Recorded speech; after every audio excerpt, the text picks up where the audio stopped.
The sun bathed the valley in golden light as I approached Buddha under the shade of a flowering tree. His presence radiated calm, drawing curious villagers and seekers into an attentive circle around the venerable master. As I joined the group, Buddha turned his serene gaze toward me, beckoning me closer with a gentle smile. "Your thoughts stir like wind over water," he said. "Come, speak freely of what weighs upon your heart." I confessed my grief over the loss of my sister, who had passed, leaving me fragmented and filled with sorrow. Buddha listened without interruption, his expression a mirror of compassion and wisdom gathered through lifetimes of understanding.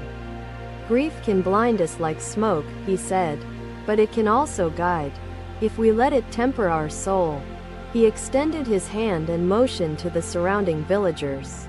"Bring me a mustard seed, from a home untouched by grief." The request puzzled me, yet I obeyed, venturing to each house nearby seeking the elusive, untainted seed.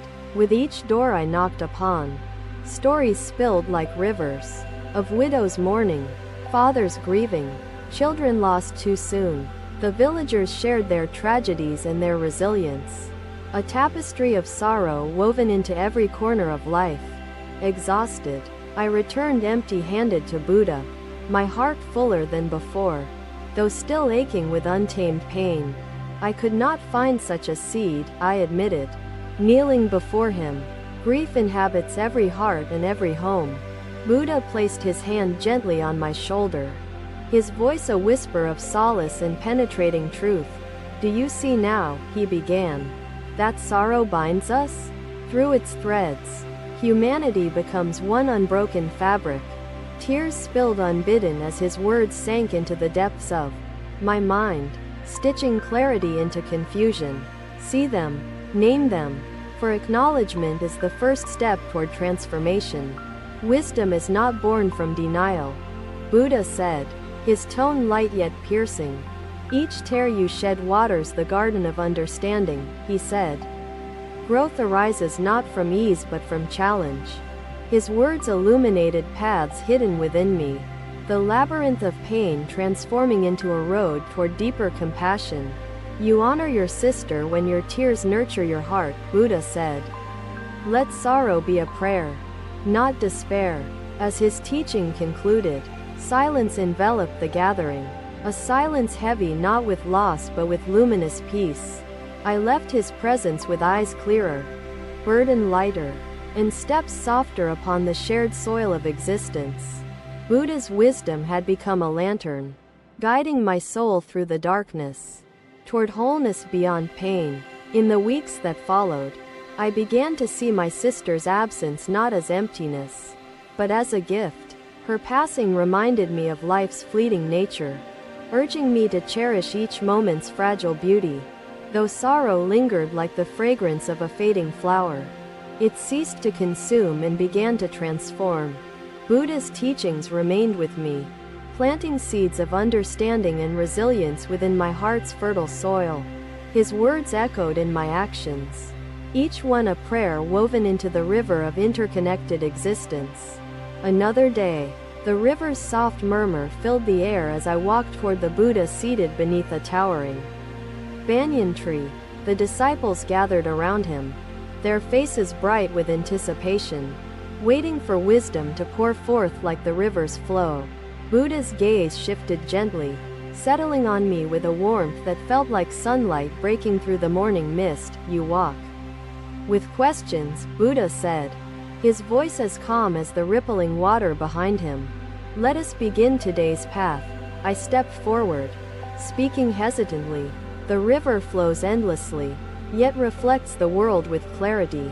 What does it teach us, Master?" Buddha picked up a fallen leaf, holding it between his fingers as the sunlight played upon its delicate veins. "This leaf will soon join the water," he said. "Notice how it will neither resist nor command the current." He released the leaf upon the river's surface, and we watched it drift, spinning gently as the current carried it away. Buddha turned to us, his voice resonating like the river's whisper. "Life moves like water. Embrace its flow without resistance. A young disciple spoke timidly. Master, what if the current is fierce? How do we survive the rapids of suffering? Buddha smiled, bending to collect a smooth stone from the riverbank. Observe this stone. Its shape carries the story of time, holding the stone aloft. Buddha explained, it has endured turbulence and friction, yet finds harmony resting within the river's calm embrace. We nodded, absorbing the metaphor as the river continued its symphony, unending and serene in its eternal motion. Buddha's eyes softened as he continued. A soul must learn to adapt like the stone, shaped yet resilient through life's waters. An elderly fisherman approached Buddha, bowing deeply with a small fish held gently in his weathered hands. The fish suffers within my net, he said. Shall I release it, Master? Will this act serve its purpose? Buddha's expression brightened with compassion. Release the fish, my friend, and together we shall observe what unfolds within the current. The fisherman placed the fish into the river, where it darted away, sunlight reflecting on its scales like tiny shards of stars. Buddha's voice carried wisdom as he said, each act of kindness creates ripples, touching lives unseen, shaping existence in profound ways. The disciples murmured their agreement, the lesson stirring their thoughts as they gazed upon the tranquil expanse of flowing water. Buddha turned toward the group, his tone like soft rain falling upon thirsty soil. Let kindness be your prayer, actions your reflection.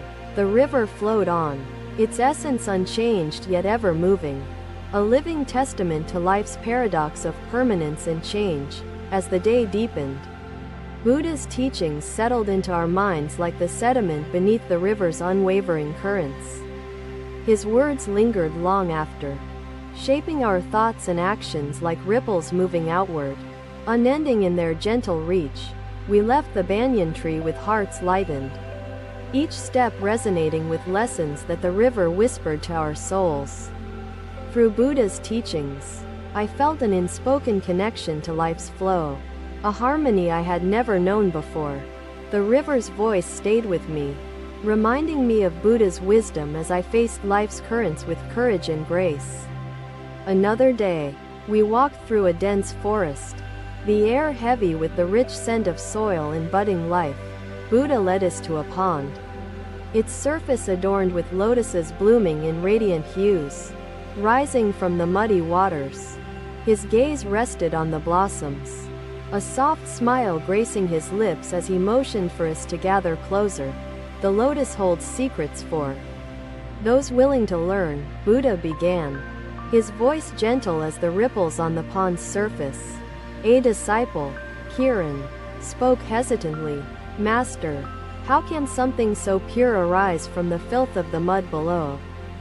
Buddha knelt by the water, his fingers grazing the murky surface as he began to unravel the mystery of the lotus. This mud, he said, lifting his hand covered in silt, feeds the lotus, giving it strength to rise and bloom. Kiran furrowed his brow. But Master, why must beauty depend on such filth? Why is suffering necessary for growth? Buddha nodded, his eyes glinting with understanding. Without the mud, there would be no bloom. Without trials, wisdom remains dormant. Another disciple, Sarita, added, Master, how can we rise like the lotus when pain threatens to pull us deeper into despair? Buddha dipped his hand into the pond, drawing out a stem. The lotus does not deny the mud, it transforms it. He straightened, holding the stem aloft. So too must you transform your pain, letting it push you toward light. Sarita's expression softened, her eyes reflecting the lotus as its petals swayed gently in the breeze. Buddha continued, pain is not your enemy, but your teacher. Each struggle strengthens your roots, anchoring you for higher growth. I watched, captivated, as the pond seemed to mirror his teachings, its stillness disturbed only by the swaying blossoms. A dragonfly skimmed the surface, its iridescent wings catching sunlight. a silent testament to life's transient beauty. Do not fear the mud, Buddha said, his tone imbued with certainty. Embrace it, for it carries the promise of transformation. He gestured toward the forest canopy, where sunlight pierced through the leaves in golden shafts of illumination. The light calls the lotus, guiding it to rise. So too must you seek purpose beyond the shadows of despair. The disciples and I stood in silence, the depth of his words settling within us like seeds finding fertile ground. Buddha's teachings illuminated our struggles as he encouraged us to honor each stage of life. From mud to bloom, his presence radiated peace, reminding us that even within the murkiest moments, the potential for growth remains ever present. The lotus, serene and unyielding, seemed to echo his wisdom, its blossoms a hymn of resilience to the universe. As we departed the pond, Buddha's words echoed in my heart, a melody that resonated through the chambers of my soul. In the days that followed, I began to view my struggles as opportunities, their pain no longer a shackle but a key. Buddha's teachings guided my spirit, showing me that life's mud holds the power to nurture beauty, if we allow it. The forest, the pond, and the lotus became symbols etched into my heart, constant reminders of life's transformative dance. Though challenges remained, the weight of my burdens lightened as I sought to rise, like the lotus, toward the light. Thank you for watching. Buddha's teachings are always with you. Subscribe to our channel and we will see you in the next video.